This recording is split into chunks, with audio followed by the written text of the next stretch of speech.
How to change Candy Crush profile picture. So hello guys, welcome back to my YouTube channel. In this quick tutorial, I'll be showing you how to change Candy Crush profile picture. So once you are inside your Candy Crush application, just click on this My Account before starting player button. So once you click on My Account option, here you can see the option to actually change your profile picture by simply tapping on this camera icon over here, which will take you to this page and you can change your image easily, as you can see.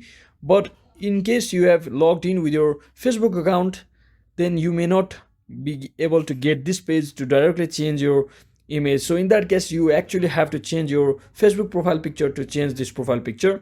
So as you can see, for my case, I have logged in using my Gmail account, so I can easily change it over here. So just tap on change image from over here and just select the image of your choice from the gallery and just click on save image. You can also adjust your cropping of your image, and once you do all of that, you will have successfully updated your profile picture on your Candy Crush application. So as you can see, it has been successfully changed. So that is it for today guys. I hope this video was helpful. If it was, don't forget to like and subscribe to the channel. See you on the next one.